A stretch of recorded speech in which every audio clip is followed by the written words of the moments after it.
Today I'm here with Henry Lopez, small business coach and consultant, eLeap collaborator, and host of the How of Business.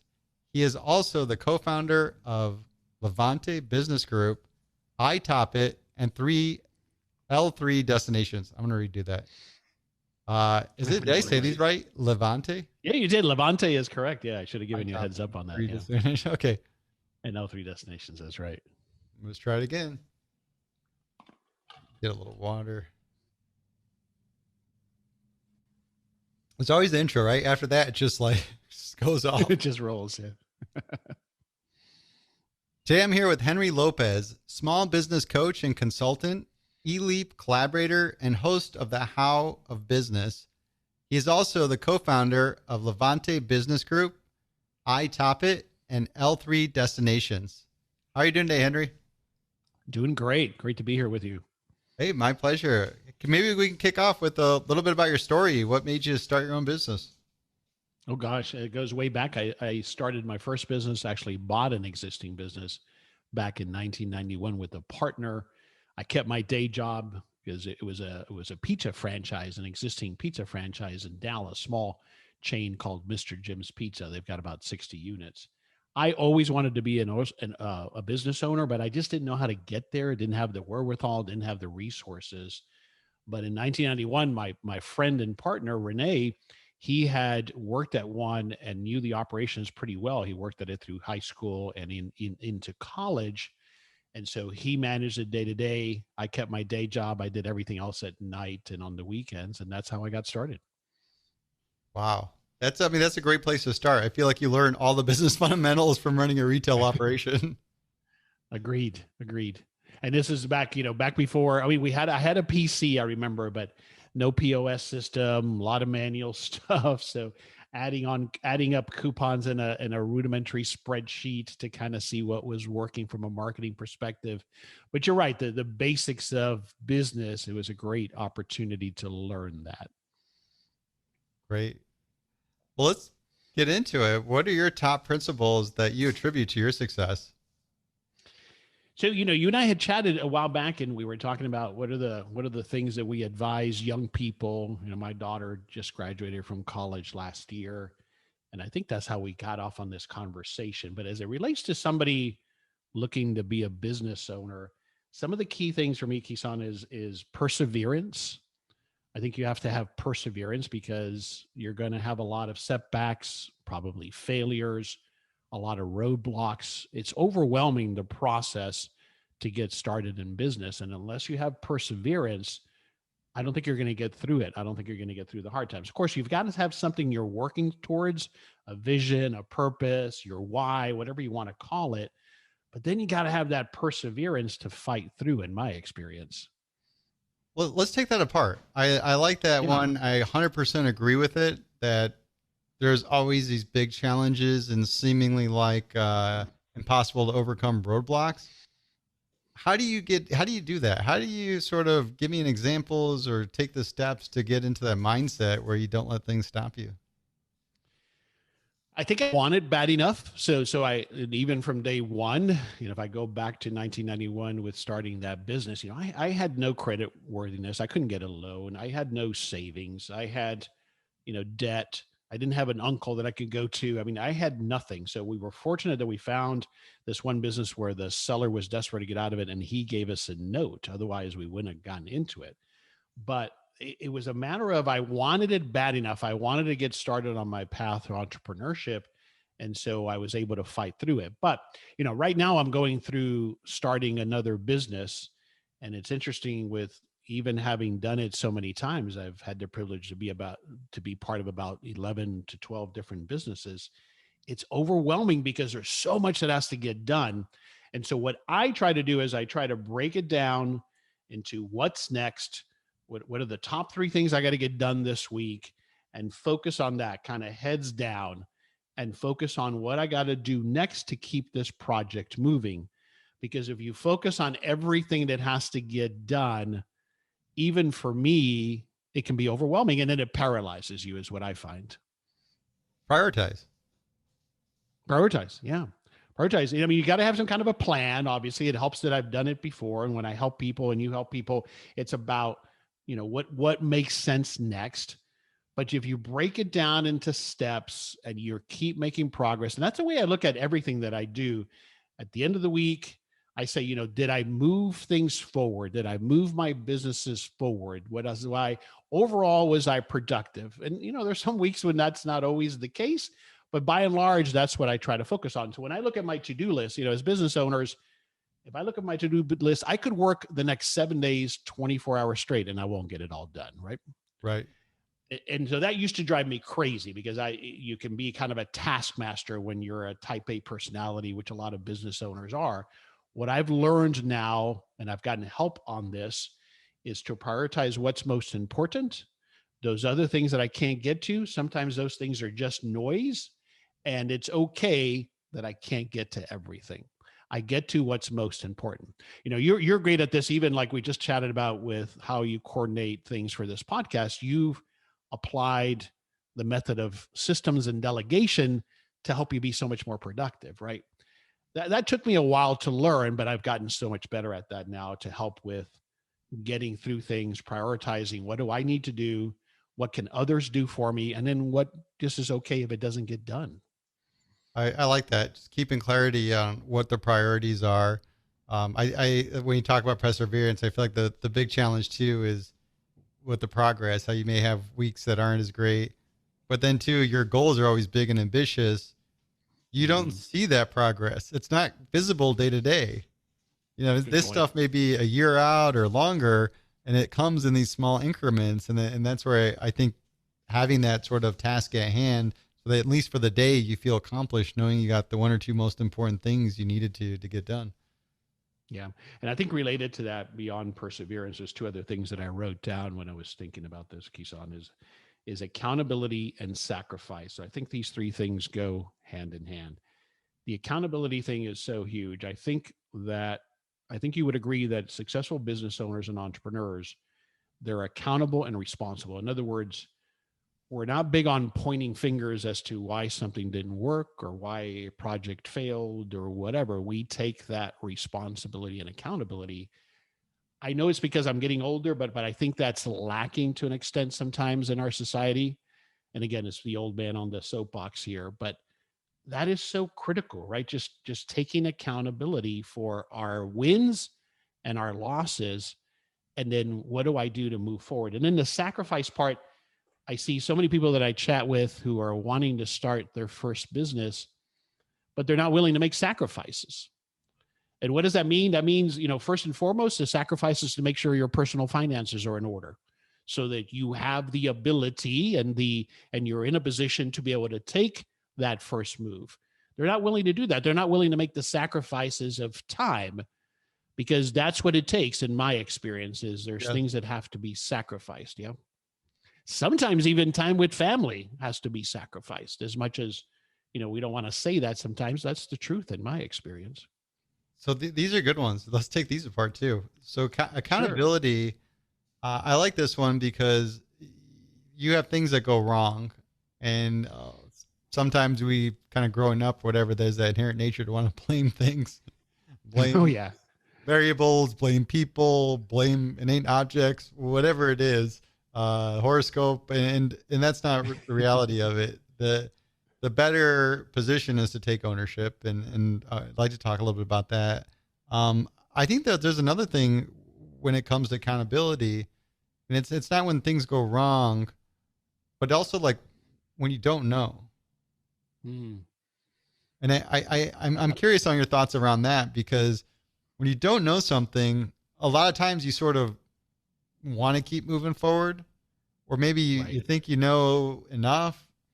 But I feel like there's this sort of part where you got to take accountability of what you don't know and really address it and turn that gap and fill it with the information you really need.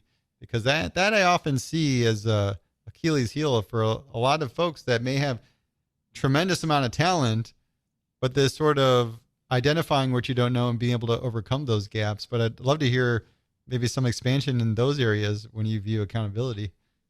Yeah, but don't you think it also is related to learning to raise your hand and get help, to seek help, get mentors, coaches, partners, whatever the case might be? I mean, I was terrible at that early on in my career, probably because ego got in the way, because I thought, I was always the kind of guy who doesn't ask for directions, right? So I think early on that was a big mistake. I thought that maybe that was a sign of weakness if I asked for help. I learned pretty quickly that that was not the case. Although certainly I had the advantage that even from day one, I had a partner that I could lean on. And so we worked together and that helped tremendously. But yeah, I think that that is a huge point. Again, we come often to business ownership as type A personalities, very assertive, confidence even. And that can keep us, I think, from acknowledging that we need help. I mean, I have a coach even at this point in my career, but that took me a while to learn. It took me a while to learn that. I did not, even early in my career, it took me a while to learn the value of seeking out mentors. I just didn't know how to do that. It took me a while to learn the value of that. Tell me about it. Because I 100% agree. And I feel like when you go through these stages, there's a lot of different mentors and influencers, and it changes as you mature and progress. As a business changes, you have different challenges, and maybe financial in the beginning. It evolves into sales challenges, marketing challenges, and you're going to need those different guidance. And the earlier you take them, the shorter your learning curve is going to be, what's going to help you get to your goals Agreed. faster. How do you approach Agreed. finding mentors and utilizing them?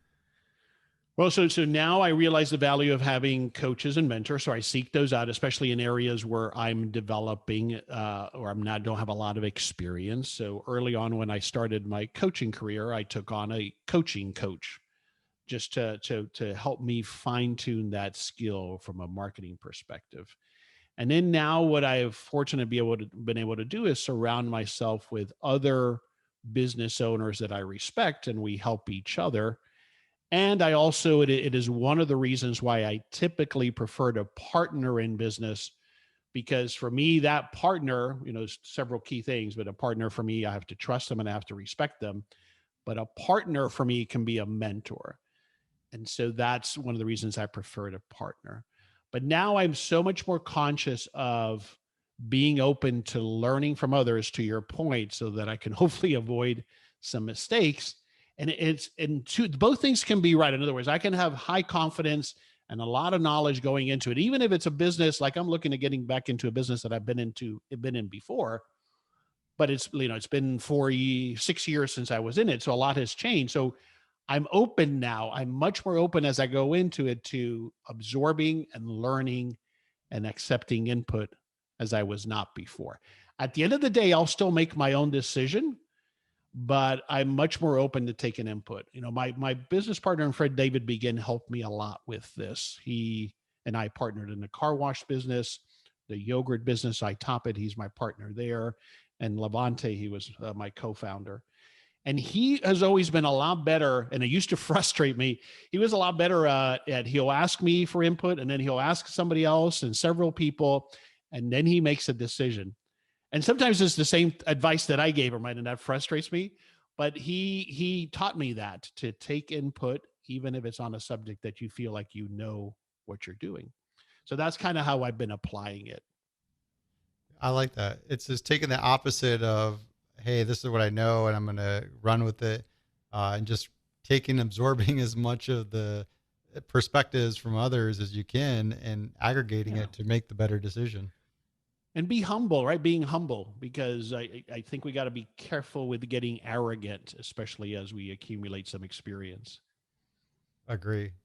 What was the other principle we were talking about? Sacrifice.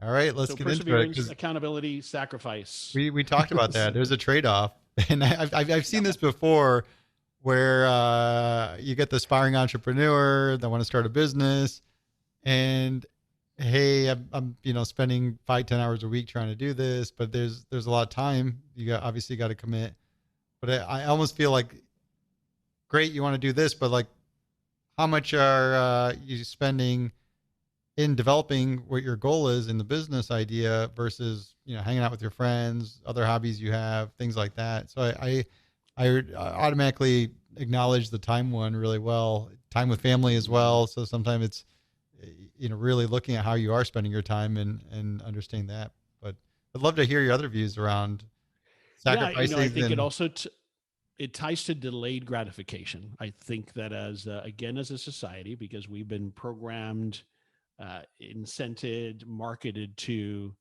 have everything right now. That's our culture, and we're all susceptible to it to some degree.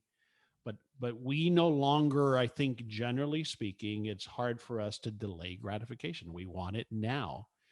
So not only do I see that in how people, because of that, then are not in a financial position to be able to start a business, even though they'd like to. And that's why they get stuck needing to keep that corporate job because they can't get off that rat race, right? They can't get off.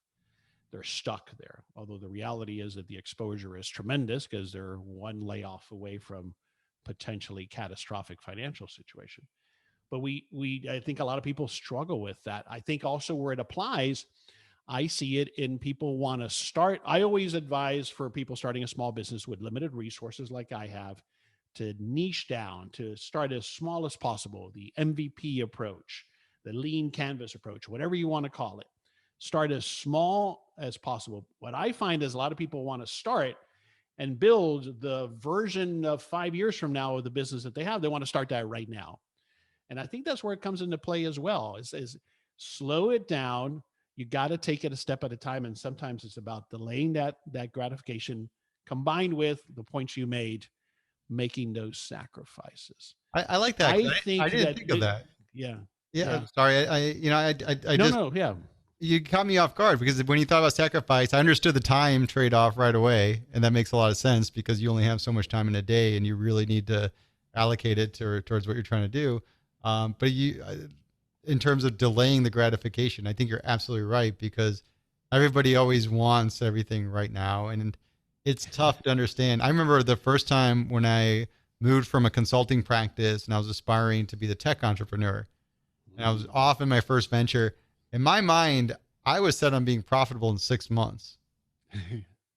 6 months, I imagined myself, Henry, on the beach with whatever, a Mai Tai, just hitting refresh on the bank account app and just watching the numbers go up. And that business didn't work out, ended up failing. I had a couple other failures after that. And the current one that actually is a sizable success took 7 years before it got profitability. Wow. Wow. So that's perseverance in it. I mean, and you were willing to continue to make sacrifices, and then you realize that you gotta delay gratification, right? You got to keep working at it, but you wanted it bad enough. I suspect that that's what kept you working at it and not going back to getting a job, right? What did they say the definition of insanity was when you keep trying something that doesn't work? Right. You keep repeating it, right? There is some of that, I think, in business, don't you think? A little bit to break through. You gotta. They say the number one reason of failure is giving up. Yeah. Besides not having cash, I think you're absolutely right. Yeah. Do you have any other The whole thoughts around? sacrifice thing also, I'm sorry, guys. The whole sacrifice thing is that's why it's so important that you have to be in sync with your spouse, your immediate family, the people that are around you, because I think the sacrifice applies to the entire family if you have a family. That's true. They have to be supportive. Otherwise, it Mm-hmm. creates Can unwanted be hard. friction. That's right. How did you have to address that when? Because obviously you're in multiple ventures, and that takes a lot from you. Sure.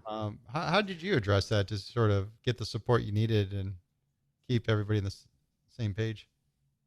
Well, my first business, I wasn't married then. I got married in the late '90s, and I was very fortunate. My wife has always been very supportive. It's interesting because she's not instinctively entrepreneurial. She's very risk averse.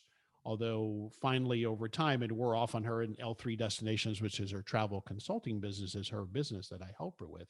And she was very involved in the sweet salons business that we were in as well. But I was fortunate that we were always on the same page. I think that she felt confident and comfortable that I wasn't putting everything at risk, right? We weren't going to lose our home if the business failed, that we were going to be okay, that we still had money put aside for my daughter to go to college. So I think that because of that, she was very supportive and understood that I wasn't risking everything and that what I needed was her support because of the sacrifice of time that I was going to put into it. And I've just been fortunate that way. But part of it's making sure you're with the right people that can accommodate and align with. Agreed. Very cool. Any other things around sacrifice? No, I mean, those are the big things. I think the biggest one is for people who come into business, they're set in their way of life, right? Like we talked about, they like watching television, or they have their hobbies, or they like hanging out with their friends, or whatever it might be. We kind of have these routines that people develop. And I get it. It's hard to let go of those things. It's hard to, your friends tell you, hey, you never come around anymore, or we don't hear from you anymore. What's going on? You're too good for us. All of those kind of social and peer pressures it's not easy. It's not easy. I get that. It's also a matter of, sometimes it's after you've put the kids to bed at 8 or 9 or 10 o'clock at night when you start working on your side business, especially if you have a full-time job. Well, that's sacrifice. That's willing to, instead of sitting and watching television because you're so exhausted and you want to zone out, that means, wow, I'm going to put 2 or 3 hours into it. But I say that if you can't find the energy and the enthusiasm, as tired as you might be, to do it, then, maybe it's either the wrong idea or you're not ready. You may just not be ready.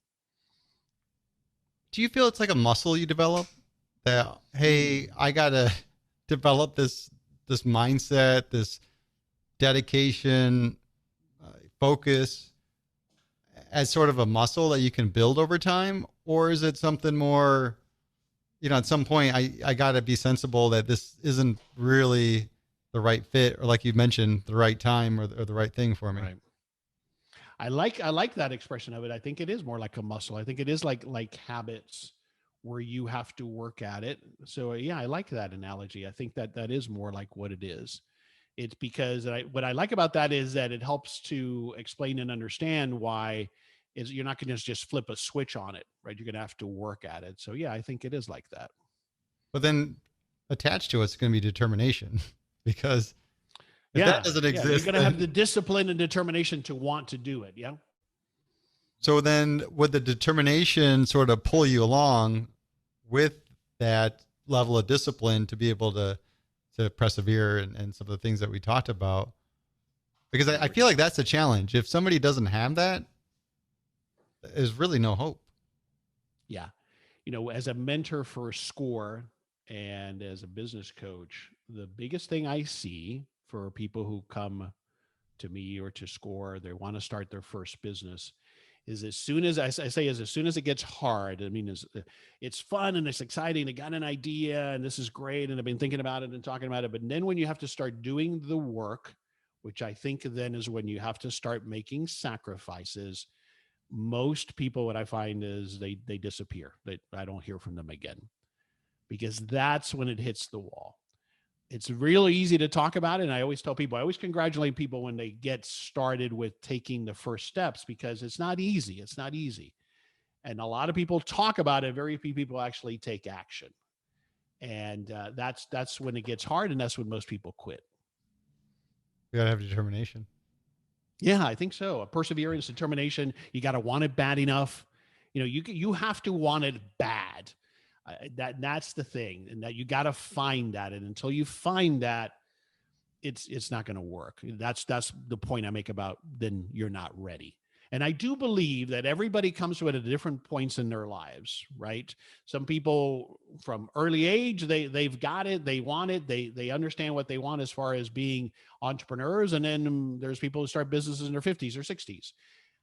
I think it has to be for you. Everybody is different as to when that light bulb goes off that says, I want this and I want it bad enough that I'm going to do whatever it takes to get there. That's what I've experienced. I know we're using a lot of leadership buzzwords here. I want to throw another one in there: obsession. Do you feel that that's part of it? And I'm curious because you've done multiple ventures in a variety of industries, which I find interesting. Was there this level of obsession that you got with each of those ventures, or was it more objective? I want to make this successful. Good question. So for me, the reason why it's all different businesses, I think I've been opportunistic in taking advantage of situations that came my way. which is good. Because I think so. What I'm obsessed about is business. I love business. I love the challenge of creating a new business. Am I am I passionate about the frozen yogurt business? No, not necessarily, but that's okay. What I was passionate and obsessed about was creating something from scratch. So we created our own brand. It's not a franchise, and that creative process, that's what drives me. That I'm obsessed about. The detail that goes into it, our focus on customer service, those things are I'm obsessed about because to me, when I and myself and my partners and our team create a business and we launch it, it represents me, and I hope that it represents the best of me. And so, in that regard, it is an obsession. Yes. That's interesting. Your obsessions with the creation process. Um, Yes. I Yes. feel like in my And then own, having it represent me, right? I mean, for me, I grew up going to Disney World because I grew up in South Florida. And so for me, that's always been kind of the ultimate of an experience that I always would have loved to have been part of. And that's what I try, even if it's a pizza shop, to try to recreate to some degree. You know? I like it. Find your obsession, whether Yes, it's the creation of something or the problem you're solving. that's right. Henry, thank you so much for your time today.